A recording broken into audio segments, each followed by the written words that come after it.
Thank you, Madam Chair, and I really appreciate you organizing this so that the women in our conference can speak about something that's vitally important to our communities. I'll tell you, everywhere I go in my district, my constituents are concerned about the security of our nation and making sure that our men and women in uniform have everything they need in order to defend America. Having served 26 years in uniform myself and representing a district of 85,000 veterans and 2 military bases, right now we have over 750 of them deployed overseas in the fight against ISIS and also to work with our allies to deter Russia's aggression. People are deeply concerned about what appears to be a failed, and not just appears to be, a failed defense strategy and foreign policy out of this administration. And I can tell you, as I look around the world, and I've been doing national security for 30 years, we are in a more dangerous world than I have ever seen in my lifetime. And again, I've got the experience of 6 combat deployments and a couple master's degrees, and taking a look at this, I mean, we don't have enough time in an hour to go around the world with the threats that are emanating. The one that's obviously taking up the news today is the bad deal related to Iran and their march towards a nuclear capability. Now, I'm going to read the whole thing tonight and tomorrow and make sure that we see all the details, but it seems like on its surface the goalposts and the deal that has been negotiated is one where myopically this administration wanted to get a deal really at all costs, and that cost is quite high to our national security, to the security of our friends and our allies,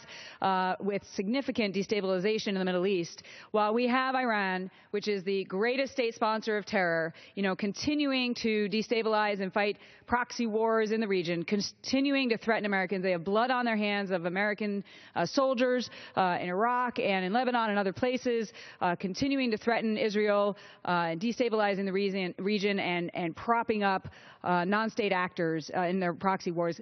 And none of that is changing. And now we basically are legitimizing that and not addressing any of these other issues while potentially lifting the arms embargo. This is potentially a very reckless direction that we're going in, and I can tell you my constituents have been talking to me even today about the concerns and just the myopic focus of this administration on this particular bad deal. But if we take a larger view of the Middle East, there appears to be an absolutely incoherent strategy in the larger Middle East. I mean, while we have Qasem Soleimani, the general responsible for the Quds Force, responsible for all these activities, these terrorist activities that I mentioned, actually commanding the ground forces in Iraq, to take back to Crete. While we are providing the air power and sort of pretending that we're not operating in the same space for the same objective, then we see what Iran is doing to continue to destabilize both in Yemen, in their support to Hamas and Hezbollah, and all of this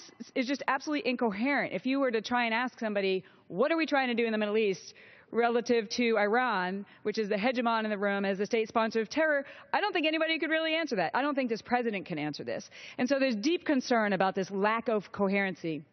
When it comes to the fight against ISIS, we are doing anemic attacks from the air, and having been a fighter pilot myself and been involved in the targeting process from being a flight lead in an A-10 all the way up to running the counterterrorism operations in Africa, I'm very familiar with the targeting process. And we are in a situation where ISIS is continuing to gain momentum, to recruit foreign fighters.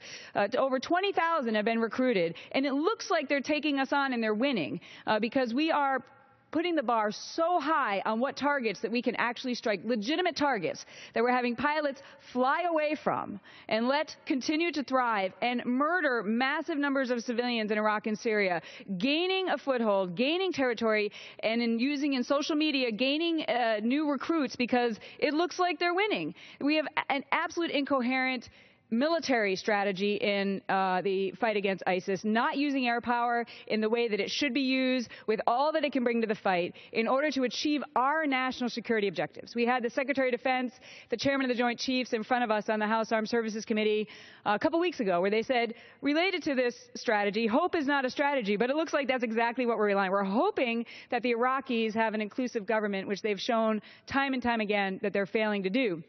And while Iraq has their national security interests certainly in the region, we have our own interest in making sure that ISIS does not gain a strong foothold with resources and the desire to recruit, train, and inspire individuals to attack Americans and take away our way of life. And this strategy has just been failed coming out of this administration. Russia, just another example, the squadron that I commanded is soon coming back from a deployment to Russia, A-10s, over in the region to help assure and train our allies against the continued aggression that we're seeing from Russia. Our incoming potential chairman of the Joint Chiefs declared last week in a hearing that he believes Russia is actually threat that we are potentially dealing with. Yet the weakness from this administration in standing up and leading to defend our national security interests and reassure our allies is allowing Putin to fill that vacuum.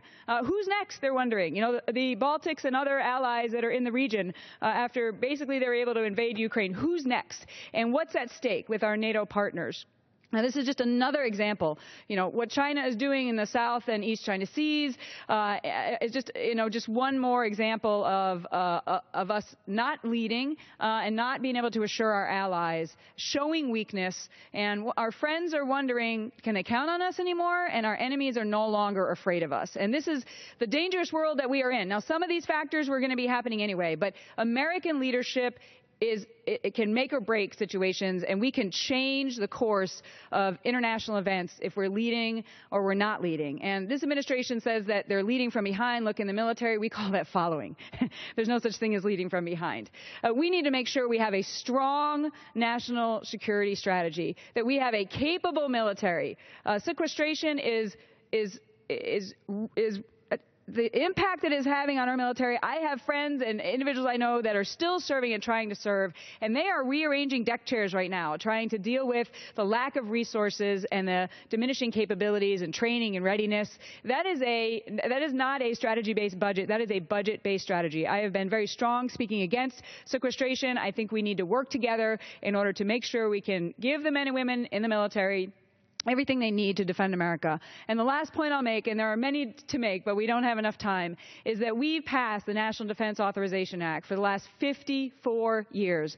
This is an important piece of legislation that gives the troops the authorization, the pay raises, everything that they need, combating sexual assault, all the different things that we have authorized in the NDAA.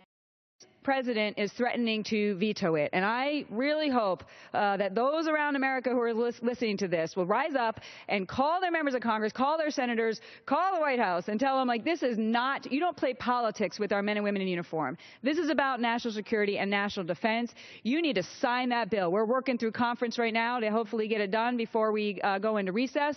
And this is an important piece of legislation, and we should not be playing political games with our national security. So thank you, Madam Chairman, for organizing this. Thanks for the opportunity to come down and speak on behalf of our constituents, on behalf of those that are serving in my district, serving right now overseas, the men and women in uniform. We owe it to them to make sure that we have a strong national security and that we have strong military. We give them everything they need, and that we provide leadership in the world. And we got to continue to provide oversight to the failed foreign policy and defense policy of this administration, and I look forward to continuing these discussions. Thank you. I yield back.